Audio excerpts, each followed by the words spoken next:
Hello, and good evening from Los Angeles International Airport. Today we are going to be flying the Redeye from here to Atlanta in Premium Select on one of Delta's flagship Airbus A350-900s. We'll start our journey today outside of LAX's Terminal 2, having just arrived from San Francisco on Alaska Airlines. If you missed that video, click the link in the top right or in the description below to check it out. It's getting pretty late here in Los Angeles, but the airport is still alive as ever, with passengers arriving and departing all around us. Delta serves Terminals 2 and 3 here at LAX, however our flight this evening, Delta 367, will be departing out of Gate 25A in Terminal 2. I wasn't sure how busy the airport would be this evening, and considering the delays on my earlier flight into LA, I checked in online to guarantee everything would be good to go. That being said, the terminal was fairly quiet, and heading up to security revealed that there was literally nobody in our pre-check line, so clearly my time-saving efforts weren't necessary.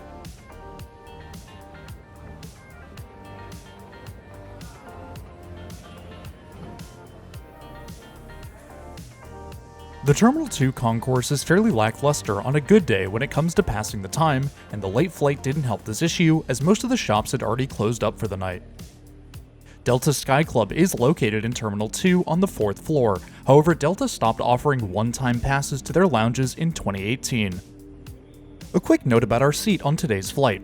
I had purchased a Comfort Plus ticket for this flight and the one afterwards from Atlanta to Austin, so I was expecting the standard extra few inches of legroom and maybe some other premium features, but that was nothing close to what we ended up getting.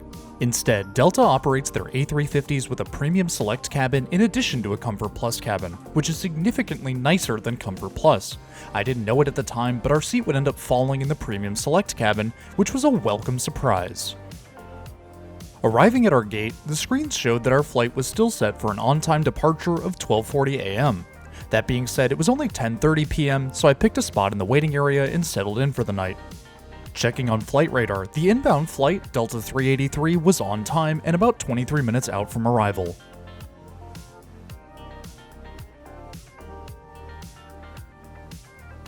The next hour and a half was fairly uneventful, and without a clear shot of the ramp, there wasn't anything to see when our aircraft showed up. Fortunately, boarding began right on time, and we could board for our 4-hour flight out to Atlanta. The only shot I could get in Los Angeles of our A350, November 504 Delta November, was this quick one just after scanning our boarding pass, but no worries, as there would be plenty of opportunities to do so once we arrived in Atlanta. I then turned to head down the jetway and onto our gorgeous Airbus A350.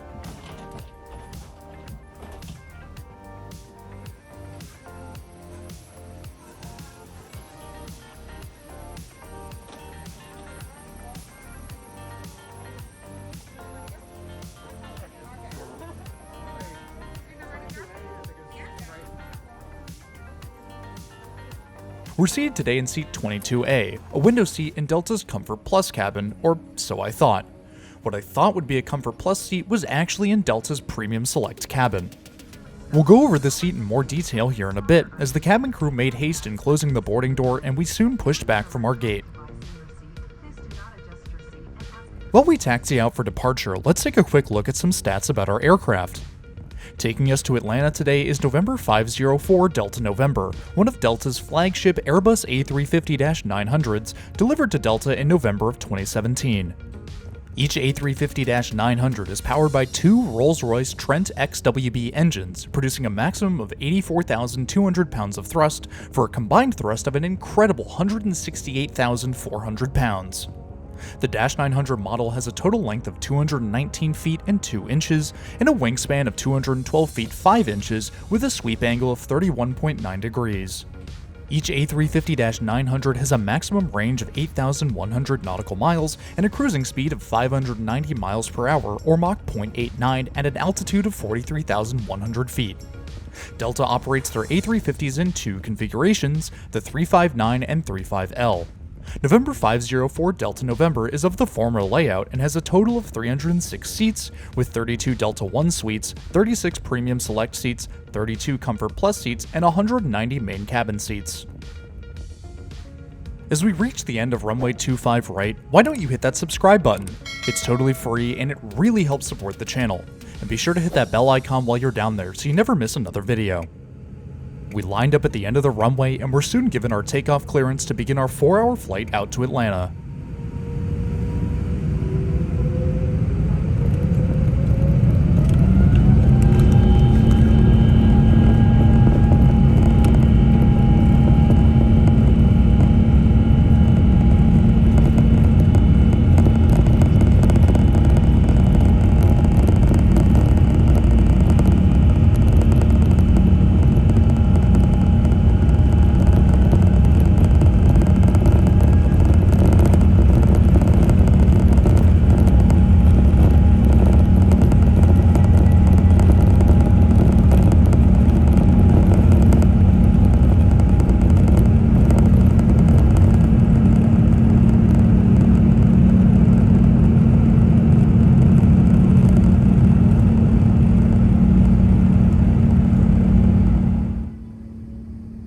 We left the ground behind and climbed out over the Pacific Ocean, turning back to begin the transcontinental trek.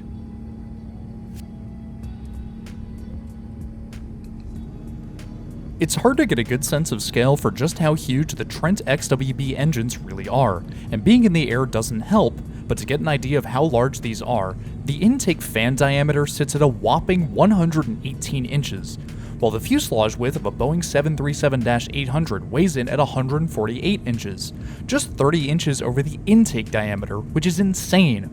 Including the engine cowling, the size gap shrinks even further, although I can't find any specifics on the full size of the Trent XWB. Moving from the exterior to the interior, why don't we have a look at these incredible Premium Select seats? Premium Select offers an amazing 38 inches of pitch and 18.5 inches of width. The seatback pocket is fairly large and can hold a significant amount of personal belongings. Notably, there is no tray table on the seatback, which instead holds the safety information card and barf bag. Premium Select seats feature larger entertainment screens that can pivot in place to find the optimal viewing angle. Above each row are the standard lights and air vents, as expected.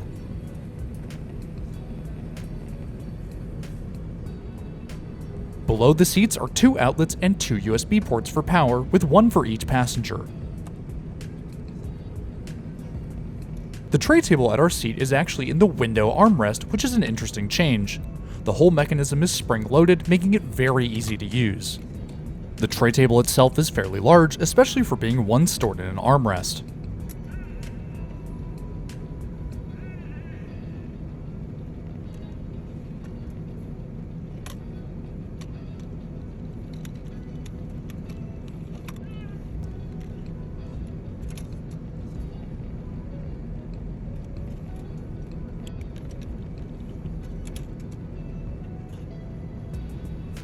The seatback screen, in addition to being a touchscreen, can be controlled by the remote located in the middle armrest.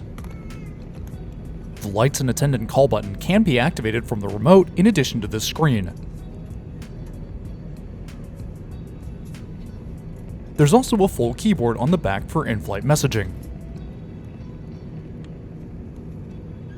The mechanism that keeps it in place isn't great, however, as the retractable cord didn't retract all the way and the remote promptly became stuck after this point. Now, one of the key selling points of Premium Select, outside of the increased legroom, is the functionality of each seat. Within each seat, the backrest angle, and footrest length can all be adjusted. The seatback reclines incredibly far, and combined with the extended footrest, it's super easy to get good rest on long-haul flights. It's difficult to show the full extent of the seat customizability, however Delta's website has some great renders to show exactly what these seats can really do.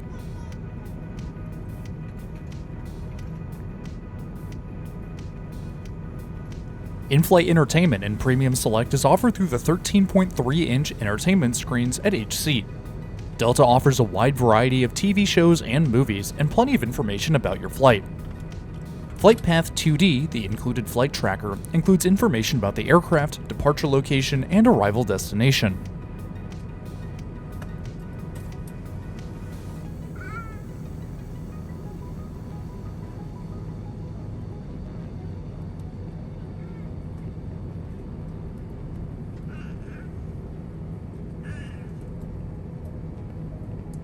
Despite our midnight departure, the city of LA was as lively as ever, with the illuminated streets stretching as far as the eye could see.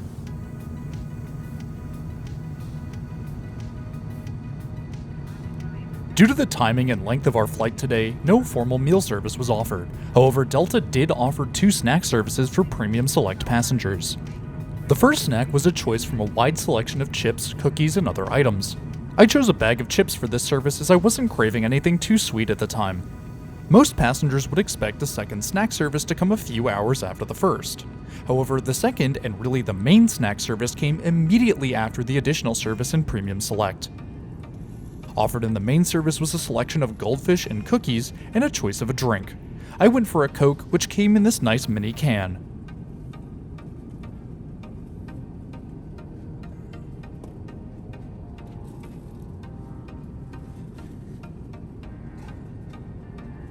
You can see just how close together these services really were, as I didn't even have time to open my chips from the first service.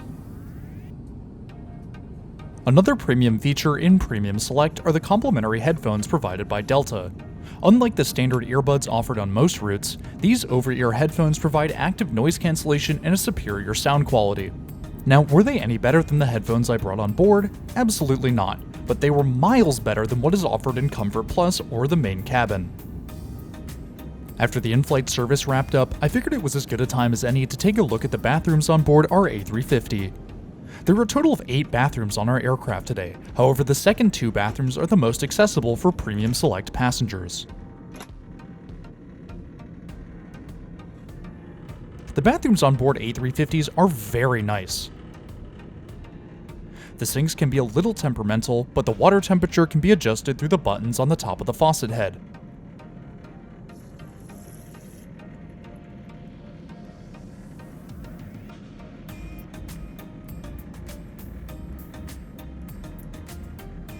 The soap is full and the paper products are well stocked. There's also an air vent in here, which is an interesting addition. The bathroom lighting is pretty cool, with these LEDs integrated into the mirror in addition to the rest of the usual bathroom lights. The bathroom is very clean, and overall it's one of the nicest aircraft bathrooms I've ever been in. Props to Airbus for the design and to Delta for keeping it well maintained.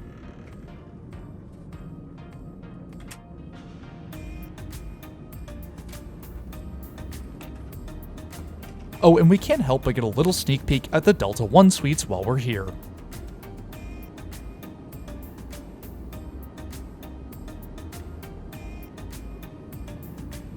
The cabin is still shrouded in darkness when I return to our seat, but this soon changes as we begin to meet the rising sun.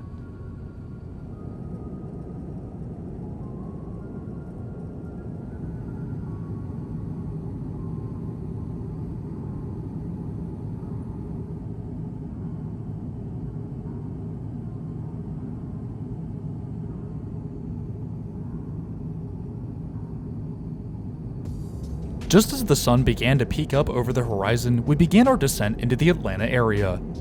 The sunrise in the distance lit up the sky in a deep orange, creating what has to be one of the most beautiful arrivals I have ever been on.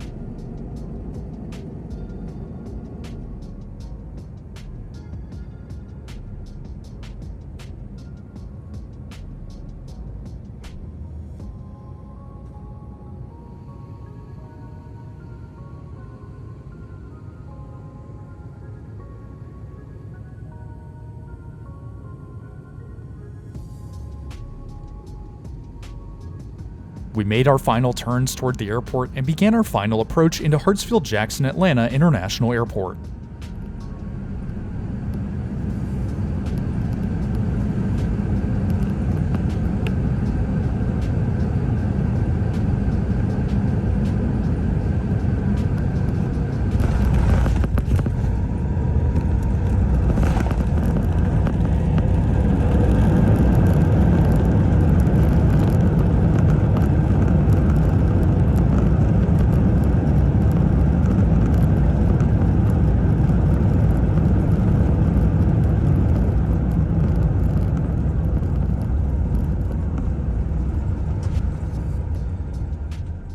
We taxied around to Gate 18 in Terminal E and can deplane into Atlanta.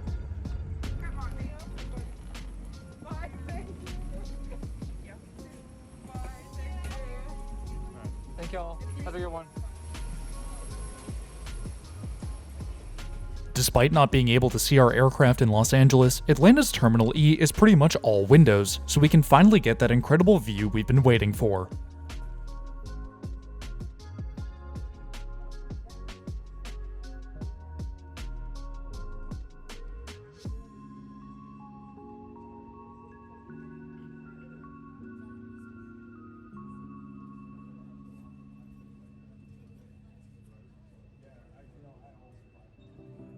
I absolutely love the Boeing 787, but I have to say that the A350 is now in a close second for that top spot after this experience alone.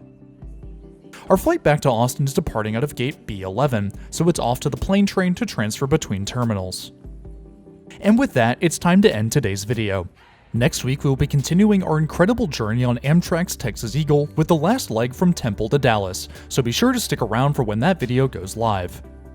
If you want to be around when more videos get posted, please hit that subscribe button down below. It's totally free and it really helps support the channel. If you enjoyed the video, drop it a like too. Likes help push my content to more awesome viewers like you, and the more people who enjoy my content, the more trips we can take in the future. But anyways, that's all I have for today. Thanks for flying with me, and I'll see you in the next one.